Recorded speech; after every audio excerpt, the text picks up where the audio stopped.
स्वागत है दोस्तों एक बार फिर से आप सभी का ओपीएस न्यूज पर। तो आइए दोस्तों बात कर लेते हैं आज 5 दिसंबर 2020 यानी कि शनिवार के मुख्य समाचार today breaking news headlines news के अपडेट्स के तहत देश और दुनिया की 15 बड़ी और महत्वपूर्ण काम की खबरें निकल कर आ रही है। तो चलिए दोस्तों एक एक करते हुए नजर डालते हैं आज की पहली और बड़ी खबर से। लेकिन उससे पहले दोस्तों आपसे एक छोटी सी प्यार भरी सी गुजारिश करते हैं कि अगर आप अपने चैनल ओपीएस न्यूज पर पहली बार अगर वीडियो देख रहे हैं तो वीडियो के नीचे का लाल बटन दबाकर चैनल को सब्सक्राइब जरूर कर लीजिएगा और पास वाले घंटे के बटन को जरूर दबा दीजिए ताकि आप रह पाएंगे दिन भर की काम की और लेटेस्ट खबरों से हमेशा अपडेट। तो दोस्तों आज की पहली और बड़ी खबर सामने आ रही है कि 8 दिसंबर को होगा भारत बंद। कोई भी काम हो तो पहले निपटा ले, आंदोलन से आ सकती है अड़चन।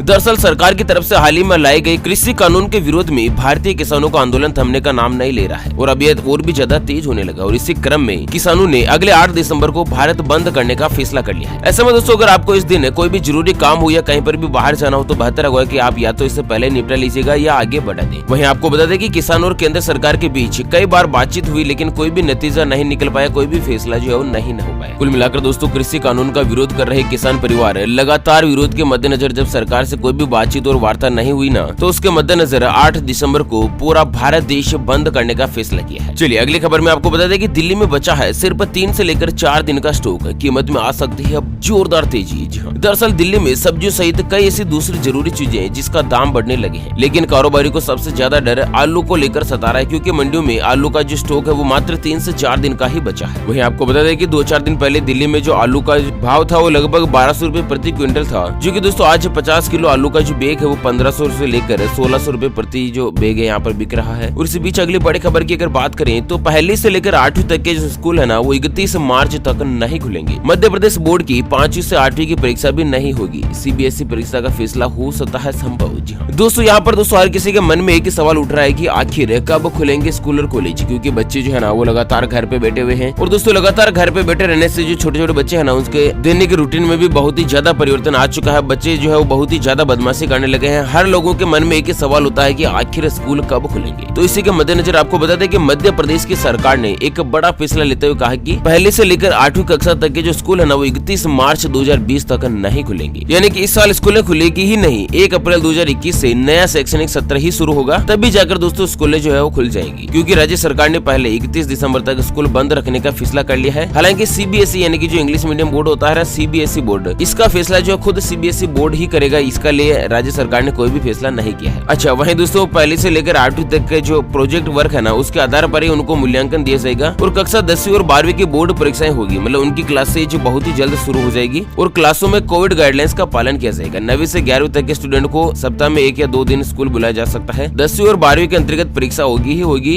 ऐसा में 10वीं 12वीं के स्टूडेंट जो है ना वो दोस्तों सावधानी के साथ समझ लीजिएगा। चलिए अगली खबर सामने आ रही है कि सरकारी प्राइमरी स्कूलों में हर हफ्ते एक दिन होगा नो बैग डे, खेल खेल में होगी पढ़ाई।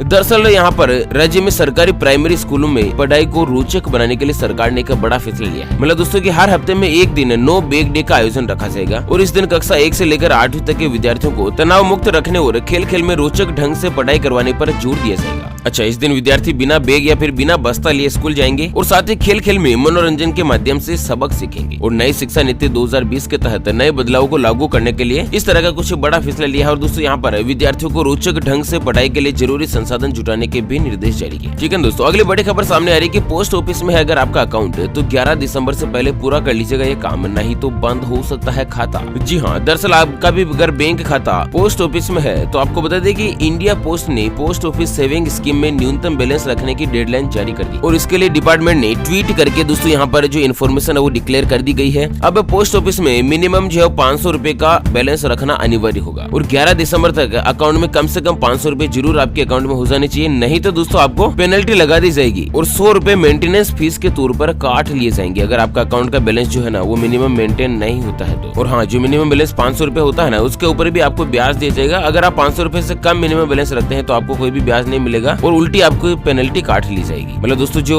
सेविंग बैंक खाते होते हैं ना जैसे नॉर्मल बैंक में आपका अकाउंट होता है, same to same post office में भी बचत बैंक खाते में इस तरह का नया नियम जारी कर दिया गया है कि आपको मिनिमम बैलेंस 500 रुपए रखना ही पड़ेगा। चलिए अगली खबर आ रही है कि पल में दुश्मनों को मार गिराएगा आकाश मिसाइल। भारतीय वायुसेना ने किया 10 मिसाइलों का सफल परीक्षण। जी हाँ, दरअसल आंध्र प्रदेश के सूर्यलंका परीक्षण रेंज में पिछले कुछ सप्ताह में इन मिसाइलों का परीक्षण किया जा रहा है और लक्ष्य पर दागी गई अधिकांश आकाश मिसाइलों ने सीधा सा प्रहार भी किया है। और यहाँ पर दोस्तों जो LOC है ना, उसके ऊपर भारत और चाइना के बीच लगातार तनाव की स्थिति पैदा हो रही है और इसी के मद्देनजर भारतीय वायुसेना ने अपनी ताकत बढ़ाने के लिए दिन रात जुटी हुई है और इसी के तहत दोस्तों वायुसेना ने 10 आकाश मिसाइलों का सफल परीक्षण भी किया है। चलिए जानते हैं दोस्तों अगली बड़ी खबर व्हाट्सएप को लेकर आ रही है कि व्हाट्सएप की यह शर्त मानना सभी के लिए होगा जरूरी, नहीं करने पर आपका व्हाट्सएप अकाउंट हो जाएगा डिलीट। जानते हैं दोस्तों पूरी खबर डिटेल के साथ, लेकिन उससे पहले हमेशा की तरह एक नजर डालते हैं आज के माइंड क्विज यानी कि गिवे वाले सवाल की तरफ। तो दोस्तों आज का माइंड क्विज वाला सवाल आप स्क्रीन पर देख पा रहे हैं। 2000 रुपए का नोट कौन जारी करता है? जी हाँ दोस्तों दोबारा सुन लीजिएगा, 2000 रुपए का नोट किसके द्वारा जारी किया जाता है? ऑप्शन ए वित्त मंत्रालय के द्वारा, option B Reserve Bank of India के द्वारा। तो फटाफट से लिखना है क्वेश्चंस का सही जवाब इस वीडियो के नीचे कमेंट बॉक्स में और दोस्तों सही जवाब देने वाले के से एक खास कमेंट्स को सेलेक्ट किया जाएगा हमारी OPS न्यूज टीम की तरफ से और उससे दिया जाएगा एक अमेजिंग और सरप्राइज गिफ्ट। और ध्यान रखिएगा दोस्तों ये जो गिव होता है ना वो बिल्कुल फ्री है, इसके लिए कोई भी चार्जेस वगैरह हमारी न्यूज टीम के द्वारा नहीं लिया जाता है। चलिए बड़ी खबर सामने आ रही है व्हाट्सएप को लेकर। यहाँ पर आपको बता दें कि नए साल में व्हाट्सएप की टर्म्स और कंडीशंस को मानना सभी यूजर्स के लिए जरूरी होगा। ऐसे में यदि कोई भी यूजर व्हाट्सएप की नई सर्विस को अगर एक्सेप्ट नहीं करते हैं तो वे अपना अकाउंट डिलीट कर सकते हैं। दरअसल व्हाट्सएप अपनी सर्विस को लेकर कई शर्तें 8 फरवरी 2021 से लागू करने जा रही है। इसमें कहा गया है कि यदि आपको व्हाट्सएप सर्विस की शर्तें मंजूर नहीं है तो आप अपना अकाउंट जो है वो डिलीट कर सकते हैं। अदरवाइज दोस्तों आपको 8 फरवरी 2021 को जारी करने वाली हर शर्त को मानना जरूरी होगा। मतलब दोस्तों व्हाट्सएप कंपनी के द्वारा शर्तें जो भी जारी कर दी जाएगी ना उसको यूजर को मान लेना जरूरी होगा। चलिए अगली खबर सामने आ रही है कि श्रमिकों के लिए बड़े खुशखबरी, सरकार ने किया महंगाई भत्ते में बड़ा इजाफा। तो दरअसल देश की राजधानी दिल्ली की जो सरकार है ना उसने इस साल आखिर में श्रमिकों को एक बड़ी खुशखबरी दी है। दिल्ली के उप मुख्यमंत्री मनीष सिसोदिया ने अकुशल, अर्धकुशल और अन्य कुशल के महंगाई भत्ते में बढ़ोतरी करने का आदेश जारी किया है। और दरअसल सिसोदिया का कहना है कि अरविंद केजरीवाल के नेतृत्व वाली दिल्ली सरकार ने अपने मजदूर परस्त नीतियों के तहत इस तरह का कुछ बड़ा कदम उठाया है। अच्छा अब दोस्तों यहाँ पर देश की राजधानी दिल्ली के अंतर्गत जो कम से कम मजदूरी लागू रहेगा ना, न्यूनतम मजदूरी जिसको बोलते हैं, उसके मुताबिक अकुशल मजदूरों के लिए हर महीने 15,492 रूपए और अगर हर दिन के हिसाब से उनको पेमेंट होगा तो 596 रूपए। ठीक है ना। जो बिना कुशल है दोस्तों, कुछ भी काम नहीं जानते हैं, उन लोगों की सैलरी है ये 15,492 रूपए। अच्छा अर्ध कुशल श्रमिकों के लिए 17,069 रूपए। ठीक है ना। जो थोड़ा बहुत काम काज जानते हैं उनको 17,069 रूपए कम से कम देना पड़ेगा। न्यूनतम मजदूरी की बात हो रही है और हर दिन का उनको 657 रूपए देना होगा या दोस्तों हर महीने के हिसाब से दो तो आप 17,069 रूपए का पेमेंट देना होगा। तथा जो कुशल श्रमिक होते हैं जो सभी काम खुद कर लेते हैं उनको 18,797 रूपए। ठीक है ना। और देने के हिसाब से अगर उनकी बात की जाए तो 723 रूपए मिनिमम मजदूरी की जो है दोस्तों सरकार की तरफ से फिक्स कर दी गई है। और इसके अलावा लिपिक, सुपरवाइजर किस्म के जो कर्मचारियों की भी न्यूनतम मजदूरी की रेट बढ़ा दी गई। इसमें गैर मैट्रिक को मासिक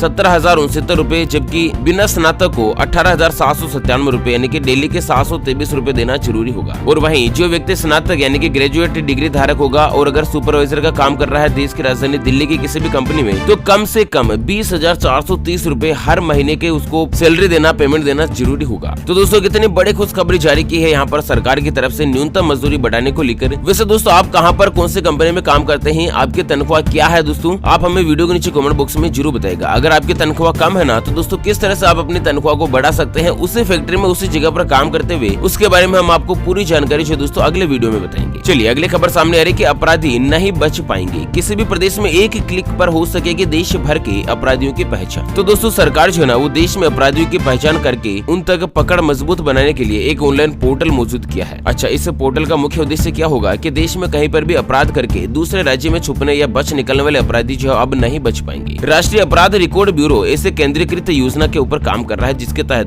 देश के हर राज्य के अपराधियों के फिंगरप्रिंट यानी कि अंगुली छाप सहित अन्य तमाम जानकारियां ऑनलाइन उपलब्ध रहेगी। ऐसे में दोस्तों कोई भी अपराधी जो आम तरीके से नहीं बच पाएगा। ठीक है ना। चलिए मौसम समाचारों को लेकर बड़ी खबर सामने आ रही है कि चक्रवाती तूफान बुराई के प्रभाव से पांडिचेरी और तमिलनाडु के कई इलाकों में भारी बारिश, धान की फसल पानी में डूबी। तो पश्चिम बंगाल की जो खाड़ी में चक्रवात का प्रभाव बनने की वजह से भारी बारिश हो रही है, लेकिन अब यह कुछ कमजोर होकर निम्न दबाव के क्षेत्र में तब्दील हो गई। यहाँ पर आपको बता दें कि तमिलनाडु में शुक्रवार से ही भारी बारिश का दौर जारी है और जिसके चलते फसलें पानी में डूब गई है। कई शहरी और ग्रामीण इलाकों में जल भराव हो गया है। कुल मिलाकर दोस्तों यहाँ पर कमजोर स्थिति बनी हुई है और अगले 12 घंटों तक एक बार फिर से भारी बारिश की चेतावनी जारी कर दी गई है। और वहीं तक दोस्तों अगर आज के मौसम समाचार की बात करें तो मौसम विभाग के मुताबिक आज मन्नार की खाड़ी में जो चक्रवाती तूफान बुरोवी है वो कुछ कमजोर हो जाएगा, लेकिन इसकी स्पीड 200 किलोमीटर से लेकर कन्याकुमारी के उत्तर पूर्व में 210 किलोमीटर प्रति घंटे की रहेगी। अच्छा, केरल के 5 जिलों में सार्वजनिक अवकाश घोषित कर दिया गया है। इस तूफान का असर भी दोस्तों कुछ ज्यादा बड़ा हो सकता है, इसको लेकर सरकार पहले से ही अलर्ट पर आ चुकी है। ठीक है ना, चलिए अगली बड़ी खबर सामने आ रही है कि पेटीएम में आया नया फीचर, अब क्रेडिट कार्ड से दे सकते हैं मकान का किराया। जी हाँ दोस्तों, बड़े खुश खबरें निकल कर आ रही है। पहले पेटीएम से अगर आप